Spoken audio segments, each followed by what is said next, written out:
Okay, I'm interviewing my grandma, Marva Norwood. When and where were you born? I was born December the 14th, 1948 in Bessemer, Alabama in my grandparents' home. In your grandparents' home. Why were you born in your grandparents' home? It's kind of funny. My mother was afraid to ride to the hospital because they used to take black people to the hospital in hearses. And she didn't want to go in a hearse to take me to the hospital. To have me. So she had me in my grandparents' home. How long did you live in Alabama? I lived in Alabama until I was the age of 4. And where did you move after that? We moved to Detroit, Michigan because my father migrated to Detroit to work in the Ford Motor Company. And the jobs were good and the money was good at that time. So that's why we moved to Detroit. What was it like living in Detroit during the 50s? During the 50s, it was much different than in Alabama because when we lived in Alabama, there was restrictions on where you went. I guess you could say what bathrooms you used, what water fountains you drank out of, what areas you lived in. Just about, there's a lot of restrictions. In Detroit, there was some, but not as much. They had one area specifically for black people. We were called colored men. And most of the blacks in Detroit at that particular time lived on the east side, and that was called Black Bottom. Do you remember when you first saw civil rights acts on television or on the radio?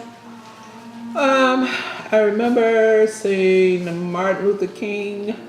I remember seeing the governor of Alabama on TV when they had the marches and how they would spray down the people with water hoses and have their dogs jump on the people, how they put people in jail and how they beat them up. I remember that. Was there one significant event that stood out to you? Yeah, that was when they had, it was later on in the 60s when they did the march on Washington, D.C. Martin Luther King spoke, and that was the most significant thing back then, and that was in the 60s. How old were you at that time? When he did that, I was about 12 or 13 years old. What was the reaction or thoughts in the household after seeing these events on TV? Well, it gave us,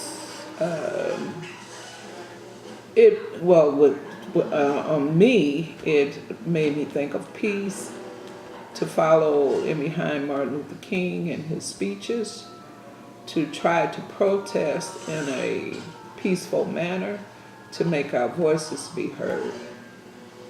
Do you remember anything negative that you heard around the neighborhood or within your own home?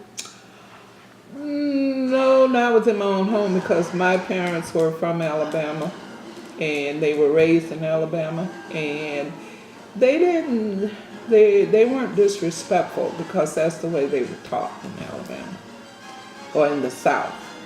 So nothing was ever negative.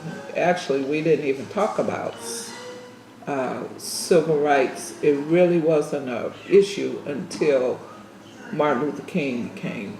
Everybody was interested in going to work and doing what they needed to do to make ends meet. Who was the president during this time? Well, during that time, President Kennedy, Dwight Eisenhower was the first one. And then President Kennedy, and then Lyndon Baines Johnson.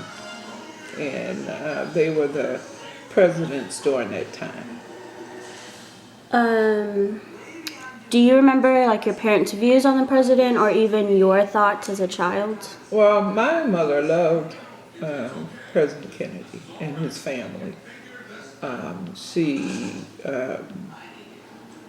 she just thought that he was good because his issues were that we know of, as history repeats. It was not as, what do you call it? It was not like we thought it was going to be. I mean, his views were not his views. More, he was under pressure to have peace in the country, and so he kind of looked at the civil rights differently than most. Is because he was trying to keep peace. He knew it was brewing, and so he was trying to keep peace. Do you think the exposure on television helped raise awareness in the community? Yeah, it did. They had different riots all over the country. Some of them were civil rights riots, and where people fought back, and some of them were not. So it had a view. It wasn't followed by the course of Martin Luther King. It was not followed with peace, and it was hard to do that with peace because of the way they were trying to prevent the riots. I'm not riots. I'm sorry. The way they were trying to prevent us from protesting. A lot of it was protesting for voters' rights. A lot of it was protesting for the right to live where you wanted to live, to go to school. We had to fight for all of that. The freedoms that we have now, we had to really protest and really work hard to get where we are today. You have a Facebook now. Do you think that thoughts on seeing race issues and arguments on Facebook or any other social media site? Some of it is, but to me it's not as strong as it used to be when I was coming up. We did boycotts. Social media can make a boycott spread, but we did bus boycotts, we did taxi boycotts. We did a lot of boycotts, which the idea was to hit them in the pockets, where they would start losing the dollar, and then they would see things our way. Well, there hasn't been any boycotts on social media that I know of, and it doesn't necessarily have to be the races. It could be the cost of gas. They having a problem with the pipelines. They don't want these pipelines to go through the different states. Well, boycott gas, the company that's doing it. If you hit them in the pocket, it might help. So do you think people of today's generation should utilize social media in a better way? Yes, and I also think that they should also look at history and see that a lot of things that they're taking for granted, and I'm talking education, they don't realize or they forgot that the black people had to, when they had education, money wasn't allowed for them. They went to one-room schools for grades K through 12 in a one room where the teacher had to teach all these different grades. Kids that don't go to school today have no idea that it used to be if you were black or a slave and you read, you could be killed because you're not supposed to know how to read.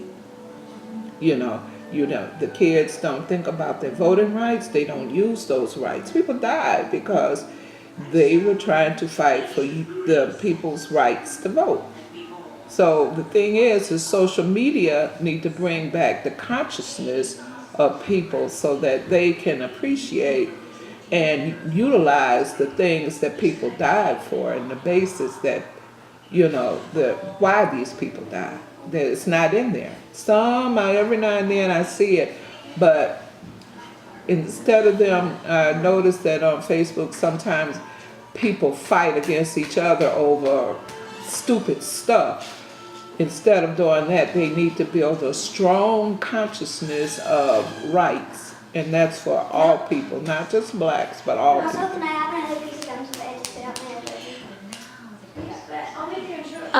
Thank you, Grandma.